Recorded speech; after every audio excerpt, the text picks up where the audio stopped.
Hey guys, today I'm going to take you through a deadlift tutorial. They're often given a bad rap for injuring people's back, when in reality, they're actually the best exercise to strengthen your back and posture if done right. So I'm going to take you through that today. Alright, so the first thing we're going to look at today before we even touch the bar is making sure that you're bracing and you're breathing. So a lot of times when we first start out lifting, we're told to breathe in on the way down and breathe out on the way up. Now that's a good place to start with resistance. But when we're working with heavy weights, we want to treat each rep as an individual rep. So you want to take a big, deep breath in and fill your diaphragm with as much air as possible. Hold that breath during the rep, then breathe out and take another breath for each single rep. This is going to ensure that you have maximal tightness within your core and you're resisting the weight and having the strongest movement possible. Okay, so now we're going to look at the setup. A lot of times people end up trying to squat their weight on a deadlift, so they have their feet out quite wide, which means your hands have to go out even wider. You want to have your feet pretty much right underneath your shoulders, pretty close together, and your hands want to go just outside your legs, because the closer your hands are to your feet, the more upright torso you can have, which takes the strain off your lower back. So we go down, you have your feet shoulder width apart, and I want you to bend at your waist when going down to the bar. Instead of with your knees, remember the deadlift is a hip hinge exercise. We're focusing on using our big muscles of our hips, our hamstrings, and our lower back. So you don't want to be going down to the bar bending at your knees. You want to bend with your hips, go down to the bar. You're going to have your hands either side of your feet. Like we said, you want to take a big deep breath in. And from there, you want to think of pulling your chest up. If you have a big chest up, that's going to help with keeping your back nice and straight. So you want to have your chest up and you want to flex your lats to keep nice and tight. So you've got tightness through everything. And the next step is taking the tension out of the bar. You can probably hear a little click there. And that's because there's a bit of space between the weight plates and the barbell to make it easier to put the weight plates on. Now what you want to do is make sure you take the tension out of the bar before you lift. That little click is the sound of the barbell clicking up into the weights. You don't want to lift the weight from a relaxed position, because that's a big jolt on your lower back. That's where people often injure their lower back. So another cue is you want to make sure that you pull the weight or the slack out of the bar before you even attempt to lift the weight. So as you go down, you set up your big breath in, you've got your chest up, you want to flex your lats and taking that tension out of the bar as you hear. So I take that tension and from there, I lift. I don't want to go down and go that tension. With heavier weights, that's going to be an injury cause to my back. So you want to make sure all the tension is out of that bar. And you want to have the biggest deep breath in. Imagine somebody's going to punch you in the guts. You take a big deep breath in and you be aware for when they're about to punch you. So, and brace with your abs. That's what you want to do.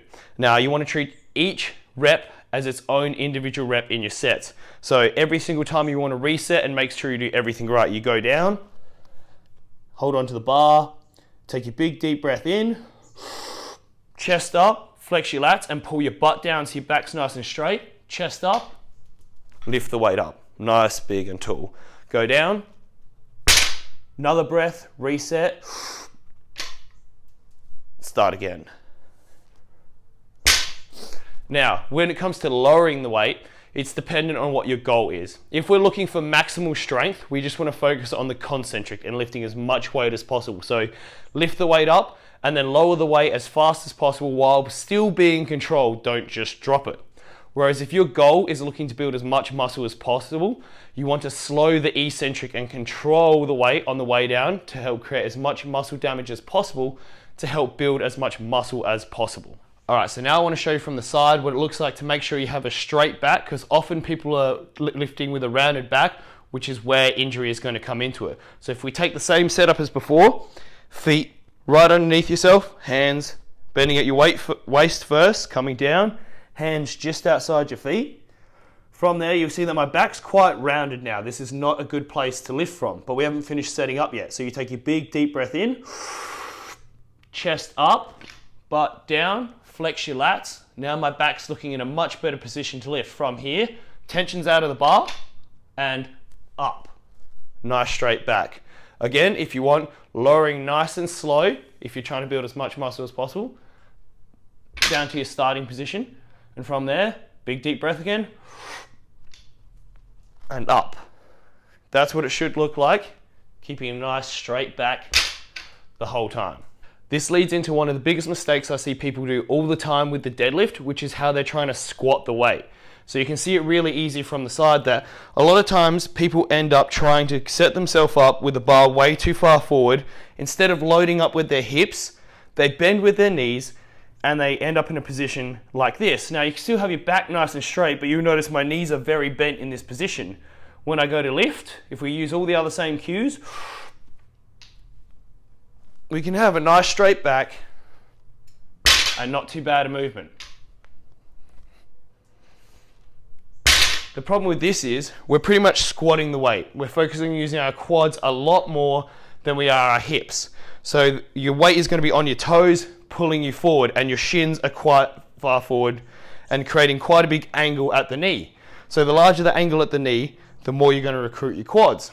If you look how we've been setting up before, and the technique I'm showing you is if we bend at the hips first, come a bit closer to the bar. As I come down over the bar, you will notice I'm all the way down at the bar, but my shins are still vertical. They're not leaning forward like they were before, like this. A general rule of thumb is the more vertical your shins, the more you're going to recruit your glutes and hamstrings instead of your quads. So that's why you want to make sure you're closer to the bar and you want to keep your weight mainly on your heels. You should always have your big toe, your little toe, and your heel in contact with the ground. You shouldn't be hovering either way, but predominantly your weight should be in your heels and keeping your weight back. So again, I'll quickly show you. We go down, bending at the waist, just outside your feet. Big breath in, shins nice and vertical, tension out of the bar, stand up straight. So now I want to address quickly your feet, because that's basically the only thing you've got contacting the ground and all your force is going to be going through them. So it's actually quite important what you do with your feet. You're probably not ever thinking about that though. What you want to make sure is you want to almost think of you're trying to grab the ground. As you can see with my toes here, I'm pulling and trying to grip onto the ground. What I'm doing here is keeping most of my weight in the heels, but I'm still holding onto the ground to make sure I have tension in my big toe, my little toe, and my heel. I also want to try and keep most of the weight to the outside of my foot. I don't want my feet and arches collapsing and my knees will jut in if that happens. That's going to put a lot of tension on your knees and it's a very bad idea. This cue is exactly the same for squats. You want to have big toe, little toe, and heel on the ground, gripping the floor and keeping the weight to the outside so your knees are pushing out a bit. This has helped to activate your glutes, but it's also going to make you much stronger and a safer position. Okay guys, so now I'm just going to explain the main big things I see wrong and probably the things you're doing wrong with your deadlift, and to show you why it's going to be not as efficient as what I've just shown you. So when they're setting up for a deadlift, a lot of times people have their feet out wider, which means your hands go out wider. So if I simply will over exaggerate what's happening, but show you, if I go out wider, and I'm just going to grab super wide for an example, you notice how much more I have to be bent over here. I'm not very upright, which means I'm going to put a lot more stress on my lower back. As I bring my hands in, my chest comes up, taking the stress off my back. Now, of course, the closer I have my feet, the closer I can bring my hands in and my chest comes up much higher than it is if I have to grip out wide. So that's one reason why you want to make sure your feet and your hand grip are inside. If you go into sumo deadlift, that's a whole nother story and I can do a video on that. But if we're doing the regular deadlift, you want to have your feet underneath your shoulders and then you want to be gripping your hands just outside of your feet for the strongest grip. Again, I'll talk about squatting from this angle. So if you're too far back and the bar's at the top of your toes, when you go down, you end up putting all your weight forward with your shins forward, and as you pick up the bar, you're squatting the bar. And there's a lot of weight through your toes, which means there's a lot of weight on your quads. And you see how much more I have to lean forward.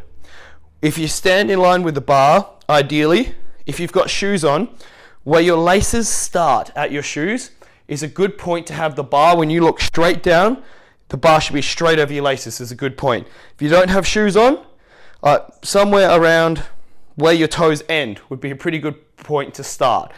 That means when you look straight down, the bar's covering just where your toes end. That's going to give you a good point to give you enough room to have your shoulders over the bar, but to keep your weight back on your hips. Another reason why you may be wondering why I'm not wearing shoes when I deadlift, or it's ideal you see a lot of people to not wear shoes, is when you're deadlifting, you start to use really heavy weights. You don't want to be in running shoes with an elevated heel and a compression within that heel, because as soon as you go to lift weights, like taking the tension out of the bar, there's going to be some tension within your shoe that has to be taken away. So ideally, having a very strong flat surface is best. So lifting in, say, Converse All-Stars or any shoe that has a real minimal cushioning is ideal. If you can lift barefoot, that's awesome. Just don't cut your toes off with a weight plate. All right, guys, hopefully this deadlift video has been really helpful for you all. Fixing up your form may add some kilos to your deadlifts and definitely transform your body. Once you start doing it right, it's the best thing to remove back pain and improve your posture, if done right. If done wrong, yes, you'll end up with injuries, but following the guide in this video is going to make your deadlift so much better and it's going to give you some amazing results. So hopefully it was helpful. If you have any more questions, comment below and I'm happy to help you out and answer them for you. I would like you to please like and share the video so you can get around and more people can know how to deadlift properly so we can keep people pain-free and getting better results. So I'll catch you all in my next video, guys. See you then.